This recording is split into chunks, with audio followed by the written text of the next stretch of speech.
उसने देख लिया, टाइम सेट कर लिया और उस ग्रंथ को सिर पर रख करके लाया। अपनी पत्नी से कहता है एक थाली बजाते हुए चलो, और उसकी पत्नी थाली चम्मच से बजाती हुई और वह ग्रंथ सिर पर रख करके महाविनय पूर्वक पूजवर की चौकी पर रख देता है और साष्टांग नमस्कार करता है और हाथ जोड़ करके बैठा रहता है।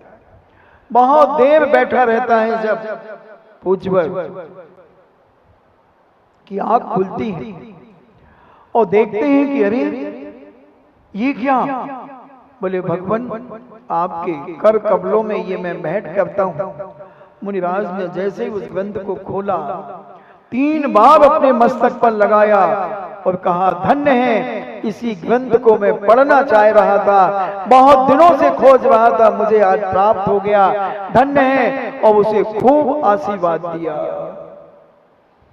वह ग्वाला, वह गोविंद नाम का ग्वाला पूज मुनिवर का आशीर्वाद लेकर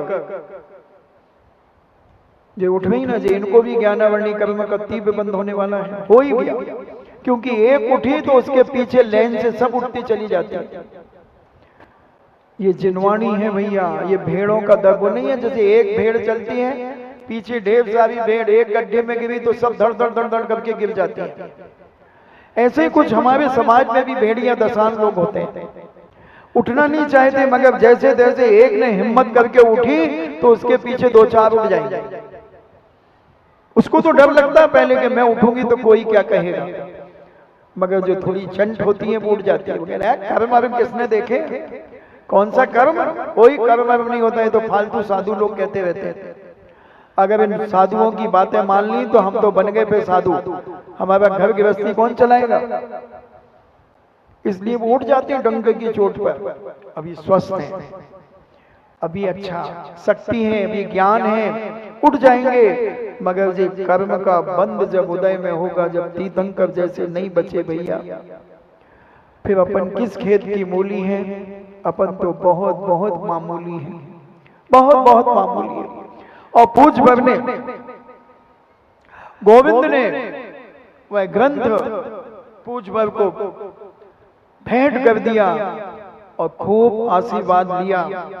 और उसने विचार किया कि हे भगवान, मेरा तो मरण निश्चित होगा, निश्चित होगा मेरा मरण। अब उस गोविंद ने संकल्प कर लिया कि मैं मरण करके जब जन्म लूं तो किसी सेठ के यहां पर जन्म लूं, मैं उस ग्रंथ को पढ़ने के योग्य बनूं, जो ग्रंथ मैंने पूजवर मुनिराज के चरणों में भेंट किया है वह ग्रंथ में पढ़ सकूं। क्योंकि ये मैं अभी तो अज्ञानी हूं, मुझे कुछ समझ में नहीं आता, उसे मैं पढ़ करके क्या कैसे करूंगा। और मैंने तो मुनिराज को भेंट कर दिया, हे भगवान मुझे ऐसी शक्ति देना कि मेरा जन्म एक ऐसे उच्च कुल में हो जिसमें मैं इसका स्वाध्याय कर सकूं। और वह गोविंद नाम का ग्वाला कुंद कुंद स्वामी बना।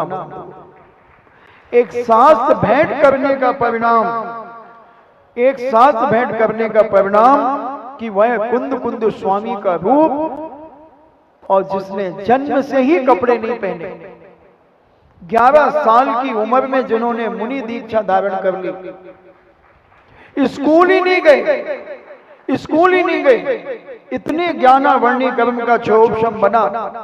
एक ग्रंथ जी भेंट करने का इतना बड़ा परिणाम कि जो स्कूल भी नहीं गए, कपड़े ही नहीं पहने जिन्होंने, और 84 पाहुड़ लिखे, श्री समय सार ग्रंथराज, श्री प्रवचन सार ग्रंथराज, श्री नियम सार ग्रंथराज, श्री अष्टपाहुड़ प्रवचन सार, ऐसे 84 पाहुड़ जिन्होंने लिखे, ऐसे पूज्य कुंद कुंद स्वामी ने एक ग्रंथ भेंट करने का परिणाम इतना विनय से, जिसका परिणाम की बंधुओं कहां एक छोटे कुल में जन्म लेने वाले ग्वाले ने अपनी भावनाओं को इतना विशुद्ध किया कि मैं इस ग्रंथ को पढ़ने की ताकत मेरे अंदर आ जाए, ऐसी भावना उन्होंने भाई। और ऐसे बचपन जन्म से ही इतने ज्ञानी, इतने ज्ञानी बने, इतने ज्ञानी बने कि उन्होंने 84 पाहुड़ यानी 84 ग्रंथों को लिखा। आज हम पढ़ नहीं पाते प्राकृत भाषा, जो पूज्य बाबा ने 11 साल की उम्र में मुनि बन करके साधना करके इन ग्रंथों को लिखा। कहा जैन दर्शन का हार्ड है बंधु ये समय सार ग्रंथराज। अगर समय सार ग्रंथराज नहीं होता, मूलाचार नहीं होता, तो मुनि देखने नहीं मिलते हमको। कैसी चर्या होती कौन बताता? कौन बताता क्या अध्यात्म है, क्या आगम है, क्या न्याय है, क्या दर्शन है? कौन बताता? मगर उन ग्रंथों की वजह से आज दिगंबर धर्म पुनः हजारों साल के लिए जीवित हो गया। ज्ञानावर्णी कर्म का क्षयोपश अगर हमें अपने जीवन में करना है तो हम साथ भेंट करें, जिनवाणी की सुरक्षा करें। जो जीर्ण शीर्ण ग्रंथ है उनको धूप में सुखाएं और धूप में सुखाकर उनकी वाइंडिंग करें, अच्छे कवर चढ़ाएं और हर महीने 15 दिन में पूरी अलमारियां अच्छी साफ करके व्यवस्थित जमाएं। देखो तो जरा कैसी दशा है अलमारियों की, देखो जरा। अभी यहाँ से एक बार मंदिर जरूर जाना और सब अलमारियों के दर्शन करना, क्या दशा है ग्रंथों की। कितना अभिनय है बंधुओं, कितना अभिनय है। अगर ये विवेक अगर जीवन में चाहते हो कि मेरे ज्ञानावर्णी का क्षयोपशम हो, तो माताएं तैयार हो जाएं, बेटियां तैयार हो जाएं। जो मंदिर जिसके घर के पास पड़ता हो उस मंदिर की अलमारियां 2, 4, 5 दिन में व्यवस्थित करें। पोस्टर लगाएं कि जहां से आपने ग्रंथ उठाया है, आपसे नम्र निवेदन है कि आप उसी जगह उस ग्रंथ को विराजमान करें, विनय पूर्वक करें, सिर पे रखकर। पहले जब वचनकाएं हुआ करती थी तो पंडित जी आते थे, सारे लोग बैठे रहते थे, पंडित जी आते थे, सब जय जिनेंद्र करते थे। पंडित जी ग्रंथ लाते थे और कहते थे सावधान। सारे लोग खड़े हो जाते थे, हाथ जोड़ करके खड़े रहते थे। पंडित जी गद्दी पर बैठते थे और गद्दी पे बैठकर उस ग्रंथ को नमोस्तु करते थे और नमोस्तु करके फिर सारे लोग बैठते थे। फिर मंगलाचरण होता था, मंगलाचरण के बाद कायोत्सर्ग होता था और कायोत्सर्ग के बाद सारे लोग बड़ी शांति पूर्वक उस जिनवाणी को सुनते थे। भले समझ में ना आए मगर 1 घंटे बैठना है, सब बैठते थे और 1 घंटे बैठकर जिनवाणी सुनते थे और फिर अपने घर जाते थे। गणेश प्रसाद वर्णी जी हुए, उनकी मेरी जीवन गाथा जरूर पढ़ना चाहिए सबको। जन्म से जैन नहीं थे, असाटी थे और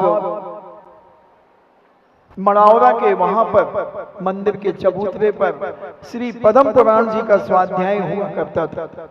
वह गणेश प्रसाद वर्णी जो थे, गणेश उनका नाम था, असाटी थे, वो सुनते थे। और एक दिन जब हनुमान जी के बारे में उन्होंने सुना कि हनुमान जी इतने सुंदर थे, इतने सुंदर थे, उन्होंने घर आकर के अपने पिताजी से कहा, पिताजी हनुमान जी का इतना सुंदर रूप बताया है जैन समाज के यहाँ पर। तब उनके पिताजी ने कहा, बेटा सत्य तो वही है। तो उन्होंने कहा, मैं जैन दर्शन पढ़ना चाहता हूं और जैन दर्शन पढ़ा। एक चिरौंजा बाई जी ने, सागर की बाई जी थी, उन्होंने उस गणेश को गोद ले लिया और गोद लेकर के सारा पढ़ने का खर्चा उन्होंने दिया, बनारस में जाकर के पढ़ाया। कैसे कैसे उनके जीवन में संकट आए और उन्होंने उन संकटों को झेल करके जिनवाणी की गरिमा और महिमा रखी। पंडित पन्नालाल जी साहित्याचार्य बताते थे कि हमारे पिताजी कहते थे पहले कोई पूजा करके नहीं जानता था। थाल में अष्टांग का पर्व आते थे तो 8 द्रव्य थाल में रख करके और भगवान के सामने ऐसे 3 बार घुमाते थे और रख देते थे, ये विधान हो गए। ये दशा थी बंधुओं। इतना ज्ञान भी नहीं था लोगों को, पूजा ही नहीं थी, कुछ नहीं था। मगर गणेश प्रसाद वर्णी ने ये ज्ञान का इतना प्रचार किया, इतना प्रचार किया और उन्होंने जितने भी विद्वान, पुराने विद्वान हैं, सब गणेश प्रसाद वर्णी के द्वारा बनाए हुए शादवाद महाविद्यालय जो बनारस में था, कैसे खोला उन्होंने विद्यालय। 1 रुपए के 64 या 62 पोस्ट कार्ड आते थे उस समय। जब उन्होंने लोगों सेठों से पैसा मांगा कि विद्यालय खुलना है, कोई ने 2 पैसे, कोई ने 1 पैसा, कोई ने 4 आने, ऐसे करके उन्होंने सेठों को पत्र डाला कि मैं यहाँ बनारस में एक शादवाद विद्यालय बनाना चाहता हूँ। तब गणेश प्रसाद वर्णी ने 1 रुपए के 64 या 62 पोस्ट कार्ड आते थे, वो लिख करके सेठों को डाले। किसी ने 2 आने, किसी ने 5 पैसा, किसी ने 10 पैसा, ऐसा पैसा इकट्ठा होकर के बनारस के अंदर जो विद्यालय बना, और गणेश प्रसाद वर्णी ने वहां पर विद्वानों को तैयार किया। जैसे पूज्य मुनि श्री ने जयपुर के अंदर अब सांगानेर में जो विद्यालय तैयार किया, आज वहां से 1000 विद्वान निकल गए। और अब कोई ज्ञान की कमी नहीं है, उस समय की ये दशा थी। तो हम इस ज्ञान की महिमा गरिमा अपने जीवन में बनाएं और इसको पढ़ें। ज्ञान समान आन जगत में सुख को कारण। अगर दुनिया में कोई सुख का कारण है बंधु, ये धन दौलत सुख का कारण नहीं है। आज जितना बड़ा आदमी है उतनी नींद की गोली खा करके सो रहा है, और जो ज्ञानवान है वो तो कहो यहीं सो जाए 1 मिनट में, उसे टेंशन नहीं है, किसी प्रकार का तनाव नहीं है, क्योंकि वो जानता है कर्म सिद्धांत को, अच्छे और बुरे को जानता है। स्वाध्याय किया है, स्वाध्याय करने वाला कभी डिप्रेशन में नहीं आता, विक्षिप्त नहीं होता, पागल नहीं होता, क्योंकि वो मिथ्यात को जानता है और सम्यक को जानता है कि अन्य जगह मस्तक झुकाना, यहाँ वहां जहां तहां झुकाना, अपने घर में अगले पगले पैदा कराना, मंद बुद्धि पैदा कराना। और आप देख ले बंधुओं, जिनके घरों में मिथ्यात का पोषण है उनके घर में कलह, कहीं ना कहीं से कलह होगी, कोई ना कोई अगला पगला मिलेगा, मंद बुद्धि मिलेगा, लड़ाई झगड़े होंगे। कहीं से भी खोज लेना तुम, हम तो सारे भारत को 9 इंची के पैर से नापते हैं। सारे भारत को हमने देखा, जहां पर जिनेंद्र भगवान के अलावा और जिनेंद्र के कुल में जिसका जन्म हुआ है और वो यहाँ वहां अगर भटक रहा है, नियम से मानसिक दुखी है। कलह होगी उसके परिवार में, दुष्चरित्रता होगी उसके परिवार में, उसके बच्चे दुष्चरित्री होंगे, मंद बुद्धि होंगे, क्योंकि उसने जिनेंद्र भगवान की उपेक्षा की है, अपमान किया है, और यहां वहां रागी देसी कुदेवों को पूजना शुरू किया है। हजारों परिवार अभी सुधर चुके, लाखों परिवार सुधर चुके बंधुओं, और आज वो दिन दूने रात चौगुने संपन्न हो रहे हैं, सुख शांति समृद्धि से परिपूर्ण है। और जिनके घरों में आज भी मिथ्यात का पोषण है, यहाँ हाथे लगाया हो, वहां सिर झुकाया हो, शादी हुई है नई बहू को वहां ढकेल रहे हैं, कहीं वहां ले जा रहे हैं, ये सारा मिथ्यात है। और ये सड़ सड़ के मरते बंधु, इनके घर में कलह मची रहती है। और आप चेक कर लें दमोह को, जिन घरों में ये मिथ्यात है उनके घरों में आज भी दशा खराब है। खोज लें आप तो चिराग लेके चले जाएं। ये जिनवाणी के वचन है बंधुओं, कभी मिथ्या नहीं हो सकते। ये जिनेंद्र भगवान की वाणी है। राजस्थान में भी जबरदस्त मिथ्यात था, बोरे भर भर के निकाले गए उनके घरों से मिथ्यात। और आज सारा राजस्थान इतना संपन्नता में चला गया, कुछ नहीं था बंधु। आज से जब 1994 में हमने राजस्थान में गए थे, कमंडल पकड़ने की भी मुसीबत थी, कमंडल पकड़ने वाले नहीं थे, ना जाने कहां कहां भटके हुए थे। और उसके आज अगर झूठ मूठ पता चल जाए कि महाराज का बिहार राजस्थान की तरफ हो रहा है, हजारों के लोग अभी आ जाएं बिहार कराने के लिए, क्योंकि उन्हें मिला, उन्हें पाया है सम्यक दर्शन से इस समीचीन जैन धर्म को, उन्होंने अपनी आत्मा में हृदयंगम किया। इतने बड़े बड़े क्षेत्र कैसे बन गए, 500-600 बीघा का क्षेत्र, ज्ञानोदय तीर्थ क्षेत्र अरबों खरबों रुपए का बना है बंधुओं, कहां से बन गया? पुण्य और धर्म के प्रति आस्था, विश्वास, प्रतीति, लगन और सम्यक धर्म के प्रति विश्वास, कहां कहां नहीं भटकते थे लोग। और आज लाखों की तादाद में पलट करके आए और अभिषेक की होड़ लगी है। दिन प्रतिदिन अभिषेक की संख्या बढ़ती चली जा रही। वो सांगानेर का मंदिर 1994 में 2 मरणासन आदमी अभिषेक करते थे, जिनके पैर कवर में लटक चुके थे बंधुओं, और मालन ने बताया था जब हम पहली बार गए, इतने से चावल और ऐसे काले कलूटे, बिल्कुल काले कलूटे चावल, और वहां पर 2 आदमी दर्शन करने नहीं आते थे। उस मंदिर के पास कुल 600 रुपए थे बंधुओं, और आज अभिषेक करने वालों की लाइन लगी है, 200 आदमी प्रतिदिन अभिषेक करते हैं। 7 घर थे कुल वहां जैन समाज के सांगानेर के अंदर, और 7 मंदिर थे बड़े बड़े विशाल। और आज उन मंदिरों में और सांगानेर का मूल मंदिर जो संगी मंदिर कहलाता है, क्या नहीं है उसके पास, क्या नहीं है। इतना बड़ा छात्रावास, बालिका छात्रावास, कॉलेज, सब कुछ, और फ्री पढ़ाया जाता है, 1 रुपया नहीं लिया जाता, बालिकाओं से भी नहीं लिया जाता और बालकों से भी नहीं लिया जाता। 10वीं पास, करोड़ों रुपए साल खर्च होता है ज्ञान में, भोजन फ्री, रहना फ्री, खाना फ्री, सब कुछ फ्री। ये ज्ञान दान जो दिया जाता है, ये जीवन में आनंद और 4 चांद लगाता है।